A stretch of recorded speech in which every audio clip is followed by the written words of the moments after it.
यदा यदा हि धर्मस्य ग्लानिर्भवति भारत अभ्युत्थानं धर्मस्य तदात्मानं सृजाम्यहम्। है भरतवंशी अर्जुन, जब जब धर्म की हानि और अधर्म की वृद्धि होने लगती है, तब तब मैं धर्म की स्थापना व अधर्म का नाश करने के लिए अपने आप को साकार रूप में प्रकट करता हूँ। धर्म की हानि और अधर्म की वृद्धि का अर्थ है ईश्वर पर श्रद्धा रखने वाले भगवत प्रेमी साधु संत सदाचारी धर्मात्मा निरपराध तथा कमजोर मानुषों पर अत्याचारी पापी दुराचारी नास्तिक तथा बलवान मनुष्यों का अत्याचार बढ़ जाना और लोगों में सद्गुणों सदाचारों की अत्यधिक हास होना व दुर्गुण दुराचारों की अत्यधिक वृद्धि हो जाना। कर्मण्येवाधिकारस्ते मा फलेषु कदाचन मा कर्मफल हेतुर्भूर्मा ते संगोस्त्व कर्मणि। कर्तव्य कर्म करने में ही तेरा अधिकार है, फलों में कभी नहीं। अत तू कर्मफल की इच्छा मत कर और तेरी कर्म न करने में भी आसक्ति ना हो। अर्थात इस संसार के जन्म मरण के चक्र से मुक्ति पाने की चाह रखने वाले मनुष्य अच्छा कर्म अपना कर्तव्य समझ कर करे, ना कि कर्मफल की इच्छा से। ऐसा करने से उसकी नई कर्मराशि का निर्माण नहीं होगा और जब कर्मराशि का भार ही नहीं होगा तो उसका पुनर्जन्म भी नहीं होगा। इसी प्रकार बिना आलस्य और कर्मफल की इच्छा के निरंतर सत्कर्म करते रहो। हमारे द्वारा कर्म 3 माध्यम से होते हैं। पहला हाथ पैर द्वारा, दूसरा मुख द्वारा, तीसरा मन द्वारा।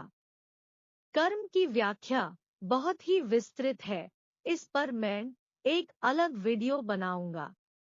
इसलिए अभी तक अगर आपने इस चैनल को सब्सक्राइब नहीं किया है तो अभी सब्सक्राइब कर लें और बेल आइकन को दबाकर ऑल पर क्लिक कर दें।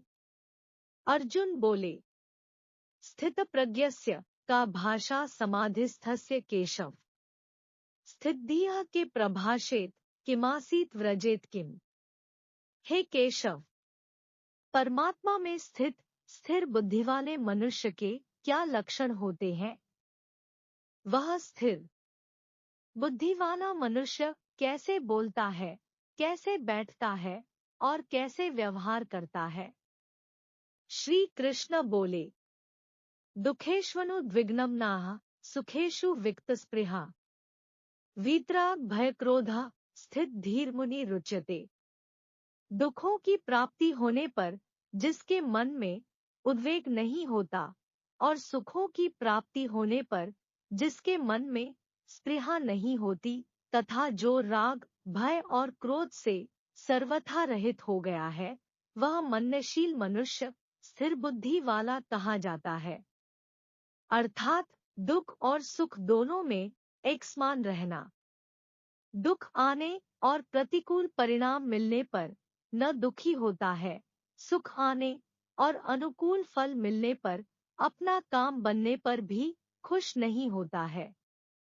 तथा जो राग अर्थात सांसारिक पदार्थों जैसे कामना वासना लोभ ईर्ष्या अहंकार आदि व भय क्रोध से पूरी तरह मुक्त है, इन सांसारिक पदार्थों का जिस पर तनिक भी प्रभाव नहीं पड़ता है, उस मननशील व धीर मनुष्य को स्थिर बुद्धि वाला कहा गया है।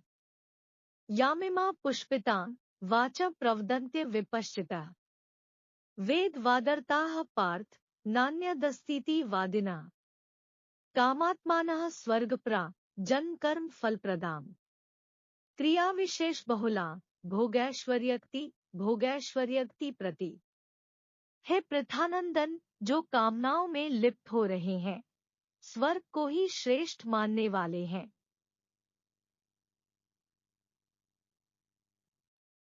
वेदों में बताए गए सकाम कर्मों में रुचि रखने वाले हैं। भोगों के अलावा दूसरा कुछ है ही नहीं, ऐसा मानने वाले हैं। वे अज्ञानी मनुष्य इस प्रकार के आडंबरयुक्त बात को कहा करते हैं। जो जन्मरूपी कर्मफल को देने वाली है तथा भोग और ऐश्वर्य की प्राप्ति के लिए बहुत सी क्रियाओं का उल्लेख करने वाली है। ध्यातो विषयान् पुंसः संगस्तेषु जायते, संगात् संजायते कामः, कामात् क्रोधो अभिजायते, क्रोधात् भवति सम्मोहः, सम्मोहात् स्मृति विभ्रमः, स्मृतिभ्रंशात् बुद्धिनाशो, बुद्धिनाशात् प्रणश्यति। विषयों का चिंतन करने वाले मनुष्य की उन विषयों में आसक्ति हो जाती है। आसक्ति से उन विषयों की कामना उत्पन्न होती है और कामना में विघ्न पड़ने से क्रोध उत्पन्न होता है। क्रोध से अत्यंत मूढ़ भाव उत्पन्न हो जाता है। मूढ़ भाव से स्मृति भ्रष्ट हो जाती है। स्मृति के भ्रष्ट होने से बुद्धि अर्थात विवेक का नाश हो जाता है और बुद्धि का नाश होने पर मनुष्य का पतन हो जाता है। नास्ति बुद्धिर्युक्तस्य न चायुक्तस्य भावना, न चाभाव्यता शांतिर्शांतस्य कुतः सुखम। जिसके मन और इंद्रियां अपने वश में नहीं है, ऐसे मनुष्य की बुद्धि नहीं होती और बुद्धि न होने से उस मनुष्य में निष्काम भाव नहीं होता। निष्काम भाव न होने से उसे शांति नहीं मिलती। फिर शांतिरहित मनुष्य को सुख कैसे मिल सकता है? आपूर्यमाणं चल प्रतिष्ठं समुद्रमाप प्रविशन्ति यद्वत्, तद्वत् कामा यम प्रविशन्ति सर्वे स शांतिमाप्नोति न कामकामी।